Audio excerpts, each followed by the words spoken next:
Search is everywhere. The question is, are you showing up? This is Search as a Channel.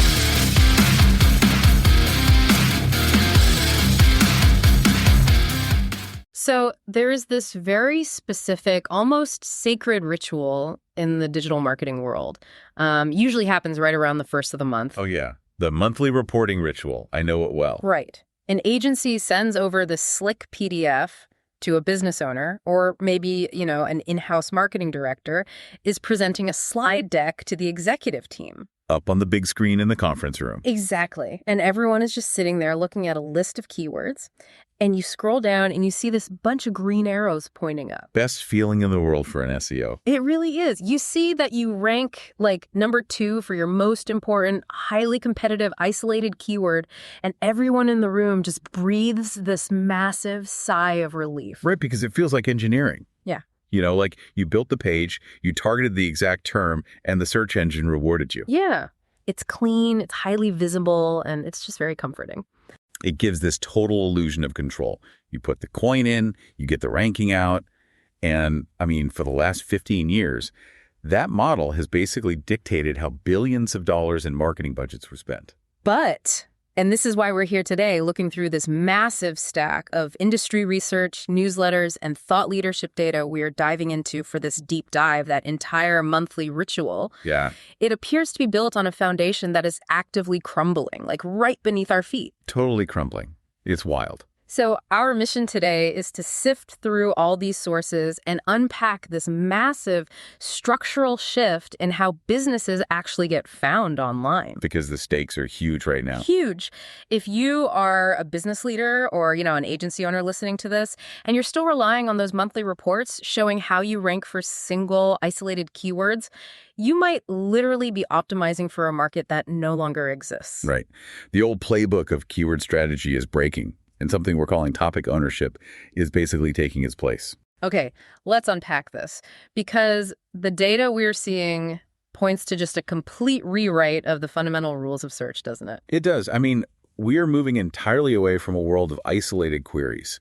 It's a landscape dominated by this idea of topic ownership now. And to understand why that shift is happening, we really have to look at how the underlying technology of search has fundamentally changed, right? The buyer's journey is different. Exactly. The old playbook was incredibly straightforward. You find a high-volume keyword, you create a page perfectly optimized for that exact phrase, you rank high, and you capture the demand. Done. But search isn't just typing a few words into a box and getting 10 blue links anymore. It's fragmenting everywhere. Right. Fragmentation is the key word there. Buyers are using generative AI platforms. They're looking at AI overviews that are synthesized right at the top of their screens. And they're having actual multi-step conversations with the interface. That's the part that breaks the old model. Yeah, that conversational element completely shatters the old keyword to page mapping. Because AI systems, they don't think in isolated keywords. They just don't. Right. They don't process a query, find a matching string of text on a web page somewhere, and serve it up like, a librarian finding a specific book title. So what are they doing instead? They synthesize across multiple prompts. They reformulate user intent on the fly based on, follow-up questions you ask them. Oh, wow. So they're comparing various sources simultaneously to decide which brands actually deserve to be mentioned in the generated answer. Exactly. The visibility is now probabilistic. Wait, probabilistic? What does that mean for a business owner? It means a buyer might never actually type your exact golden keyword. Instead, they might ask an AI assistant 5 adjacent questions over the course of 3 days. Okay, the best way I can think to visualize this shift, especially for the non-technical leaders listening, is, search used to be like a vending machine. I like that. A vending machine. Right. You walk up, you punch in a specific code like A4, which is your specific target keyword, and a very specific web page drops down to you. Right, a bag of chips. Boom. Transactional. Exactly. It's binary, it's isolated. But now, AI search is a lot more like a high-end personal shopper. Oh, that's a great analogy. Yeah, think about it. It remembers your past 5 requests. It checks multiple stores on your behalf. It understands the context of your lifestyle. And it synthesizes a curated recommendation based on a holistic understanding of what you actually want.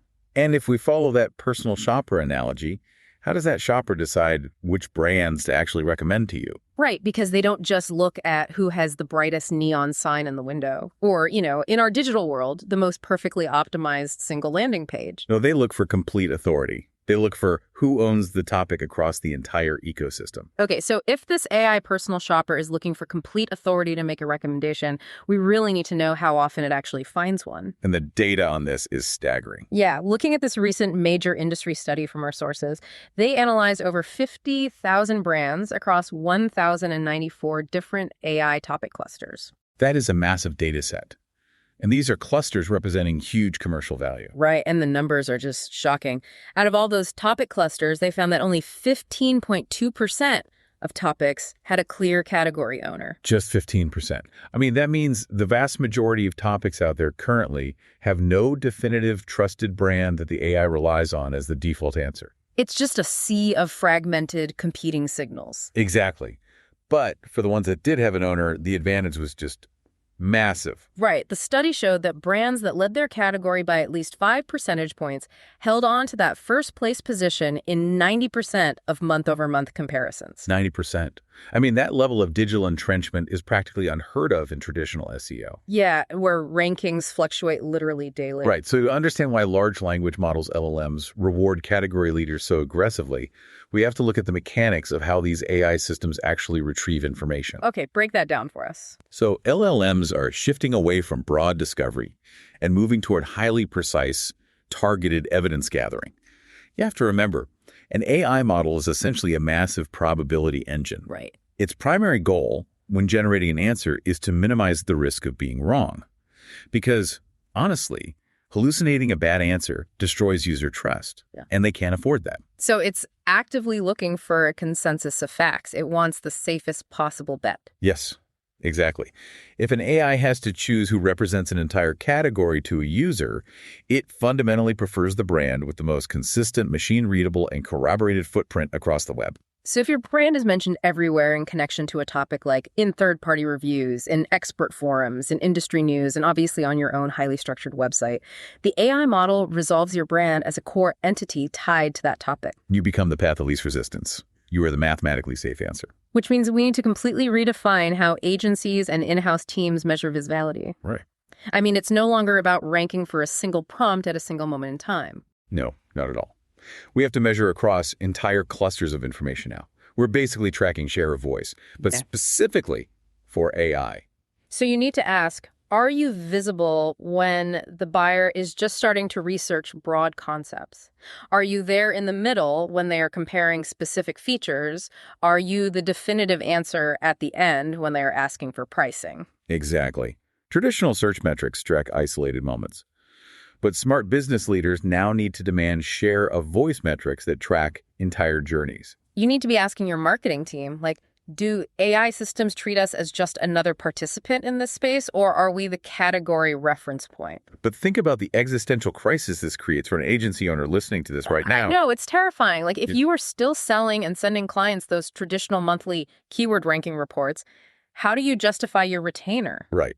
When a client looks totally healthy in traditional search green arrows everywhere, but they are completely absent from the AI-generated overviews their own customers are actually reading. The reporting model has to shift from page-level optimization metrics to market-level authority metrics. Because clients are already starting to realize that a #1 ranking on a traditional search page doesn't translate to revenue, not if their buyers' journeys are ending inside a synthesized AI overview that just completely ignores them. Okay, so when marketing teams realize they are losing this AI share of voice, their immediate instinct is almost always panic.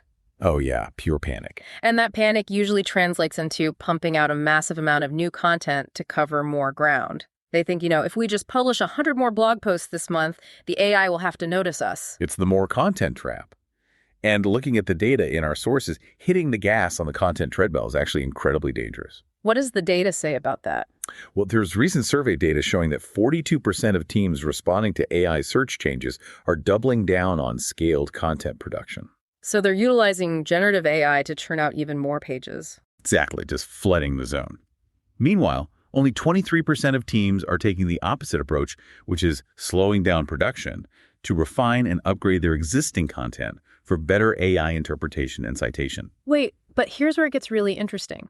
If I'm a business owner and I pull back on publishing to focus on refining what I already have, won't the AI just think my business died? A lot of people ask that. Right. Isn't complete digital silence a massive risk in a landscape that demands fresh data? I mean, where's the line between producing enough and just producing garbage? It's a very common fear, but it fundamentally misunderstands how AI memory works. It's not about being silent. It's about shifting your resources from creating noise to creating signal. Okay, noise versus signal. Right. In the eyes of an LLM, average repetitive content is just noise. It mathematically dilutes your entity's authority. How does it dilute it mechanically? Think of it as a vector database. If you have 10 pages of average derivative content and 1 page of highly original data-driven research, the AI basically has to average out your authority across all 11 of those data points. Oh, I see. So your overall score drops because of the 10 average pages. Exactly. But if you only publish the highly original research and then spend the rest of your resources getting other authoritative sites to link to and talk about that research, your signal-to-noise ratio skyrockets. So silence is bad, sure, but churning out mediocre noise is actively destructive to your topic ownership. Actively destructive. Topic ownership is earned through something called evidence density. Evidence density. Let's break down the mechanics of that. What exactly does the AI consider to be dense evidence? AI models are hungry for clear, original data, deep subject matter expertise, and citable facts. They don't want another 500-word blog post that just regurgitates what everyone else has already said. No, they want a clear source of truth. But even more importantly, they rely heavily on external signals. A brand is now exactly what the AI models say it is, and those models are incredibly sensitive to external corroboration. Returning to our personal shopper analogy, this is like the shopper reading a glowing feature about a designer in Vogue magazine before deciding to take you to their specific boutique. Right. The boutique's window display isn't enough anymore to prove their luxury.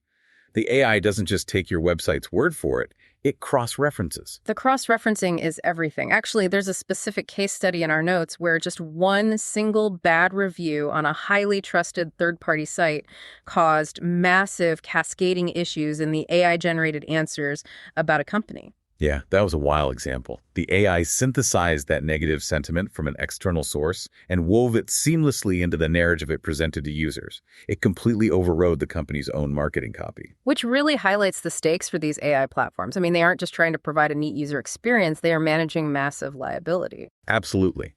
The stakes for accuracy are huge. Our sources actually note a recent German court ruling that held a major search engine legally liable for false or defamatory claims produced in his AI overviews. Wow. Legal liability, that changes everything. It changes the incentive structure of search entirely. It proves why AI platforms are so desperate for authoritative, factual, and corroborated sources. They carry immense legal and reputational risks now. Right. If an AI model is going to cite your brand, it needs overwhelming, dense evidence that your brand is the safest, most accurate choice. They simply cannot afford to rely on thin, high-volume content. Okay, so if throwing 100 cheap t-shirts at the personal shopper doesn't convince them you're a luxury brand, and we know we need this concentrated evidence density, where does an agency or in-house team actually start? You definitely can't just claim authority over everything overnight. Right. So looking at the source material, they lay out a 5-step blueprint for leaders to actually execute this, to transition away from keyword volume and toward AI market authority. Let's break that down. Step 1. The first phase of this shift requires intense discipline regarding your topic universe. You have to define it clearly. Meaning you have to pick the few commercial categories that truly shape your revenue. Exactly. We are not talking about 20 topics, and we certainly aren't talking about every long-tail keyword variation under the sun. You have to decide what your brand absolutely must own to survive and actively choose to ignore the rest. Yeah, if the leadership team can't point to a whiteboard and name the 3 core categories the business must own, you aren't ready for AI search. You're just not. Okay, what's step 2? Once you've narrowed that universe, the next phase is auditing your AI footprint. And this means stepping off your own website and looking at the open web. Okay, so evaluate how the internet at large defines your brand entity. Right. Look beyond the website. What do the review platforms say? Are your executive bios clear and machine-readable on third-party conference sites?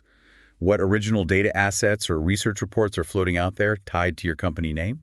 You basically have to ask yourself, honestly, What story does the entire open web tell about your authority on your chosen topic? Because the AI is scraping and synthesizing all of it. Which brings us to step 3. Once you know where your gaps are externally, this phase brings it back to your own website. But the way you build content has to fundamentally change. You have to build source of truth content. Yes. This is where we get into the mechanics of retrieval augmented generation, or RAG. Right. This is the framework many AI search tools use to pull in real-time information. And the thing is, RAG systems really struggle with dense, flowery marketing copy. So to be a source of truth, your first-party pages need explicit facts, incredibly strong positioning, and structured information. Exactly. Information that an AI can retrieve without friction. Let me jump in there mechanically. How does an LLM parse a table versus, say, a paragraph of marketing fluff? It's all about relationships. An LLM is looking for relationships between entities. Subject, predicate, object. Like our software integrates with CRMX. Very straightforward. Right. If your unique point of view is buried under 3 paragraphs of adjectives about how revolutionary and synergistic your product is, the AI's retrieval mechanism has to work way too hard to extract a fact. So what does it do? It will simply abandon your page. It'll go find a competitor who formatted their integration facts in a clear HTML table or a bulleted list. You want to make it as frictionless as possible for a machine to retrieve a specific, unarguable fact about your brand. That's fascinating. You are designing for an algorithm's reading comprehension, not just human persuasion. Exactly. But even if you have the most beautifully structured data on your own site, we know from earlier that the AI needs safety. It needs consensus. Which brings us to step 4, creating corroboration. Because topic ownership is rarely won on your site alone. Almost never. You have to earn media. You need digital PR, expert commentary in industry publications, podcast appearances. These external signals are what actually lock in the model's confidence. Wait, explain how the AI connects those dots. Like if I go on a podcast and talk about my core topic, how does the AI map that audio or transcript back to my brand's authority? It comes back to entity resolution. When an AI processes a podcast transcript on a reputable site, it identifies you as an entity, it identifies your company as an entity, and the topics you're discussing. And it creates a mathematical relationship between them. Okay, I follow. So when the AI sees your brand's structured facts on your own site, and then it sees 3 independent, highly trusted news sites or podcast networks affirming those exact same concepts alongside your name, the probability that you are the authoritative answer goes up dramatically. The consensus is mathematically proven. Exactly. Which leads us to the final phase, step 5, measure clusters, not prompts. We are finally throwing away that single keyword ranking report from the beginning of our discussion. It's a good riddance. And instead, we're tracking repeatable leads. We're tracking how often our brand entity appears across informational, comparative, and commercial variations of our core topics over time. But look, if you're listening to this blueprint and mapping it onto your own team structure, you're probably realizing a massive problem right about now. Yeah. The underlying organizational truth here is that topic ownership is cross-functional. And I mean, think about how most companies are actually structured. It's usually a mess of silos. Right. You have an SEO team optimizing the website, a PR team pitching news outlets, a content team writing blogs, and a social media team managing LinkedIn. And in most agencies or corporations, the SEO guy and the PR firm have literally never spoken to each other. Exactly the problem. If they are operating in silos, they are fragmenting the signals the AI needs to build consensus. They're confusing the machine. Right. If PR is pushing one narrative about a new product feature, and SEO is targeting an entirely different set of legacy keywords, and social is leaning into some trendy cultural moment, the AI looks at the brand and just sees mathematical confusion. There's no dense evidence of one unified topic. None. To build the confidence the model requires, those teams must be tightly coordinated, projecting a single, unified entity across the entire web. So what stands out to you in this blueprint? Because to me, it entirely elevates the concept of search. Search is no longer just a technical tactic managed by a junior marketer in the basement who just tweaks title tags and meta descriptions. No, this is a core market position. It requires executive alignment. If the C-suite isn't involved in defining the topic universe and breaking down those departmental silos, the brand is going to lose its voice in the AI era. It is absolutely a board-level conversation now. You are defining how the world's most powerful synthesis engines understand your company's core value proposition. All right, let's bring this all together. The core message from everything we've unpacked today is that the era of isolated keyword targeting is effectively ending. The vending machine is broken. It's unplugged. AI search acts as a holistic personal shopper now, and it demands cross-functional topic ownership. That ownership is built on true authority, absolute data clarity on your own site, and widespread digital corroboration across the open web. And as a business leader, you really have a choice to make. You must decide if you want to be one of many mediocre options buried in a traditional list of links, or if you are willing to do the structural work to become the assumed default answer for the AI. It's the difference between hoping to be found by chance and establishing a digital moat that competitors simply cannot cross, because the AI has already mathematically decided you are the definitive authority. Exactly. And that actually leaves us with one final, slightly chilling thought for you to mull over. Uh-oh. We talked about how in this new world, a brand is essentially exactly what AI models say it is, right? Yeah. The AI synthesizes your entire digital footprint to form an opinion of you. Yes. So what happens when your savvy competitors fully realize this? Right. What happens when they stop trying to just boost their own content and instead start manipulating the corroboration footprint? Oh, wow. Right. What if they weaponize third-party reviews, aggressive digital PR, and massive offsite mentions to subtly, over time, redefine your brand's narrative in the eyes of the AI? That is terrifying, because if the personal shopper can be convinced that your competitor's store is the luxury option and yours is just the discount bin, simply through external chatter, the game changes entirely. The battleground moves entirely off your website and into the broader digital ecosystem. The vending machine is definitely gone. The personal shopper is here, and it is reading absolutely everything. It might be time to take a long, hard look at your own digital footprint before the AI makes up its mind for you. Thanks for joining us on this deep dive. We'll catch you next time. Thanks for listening. And don't forget to subscribe.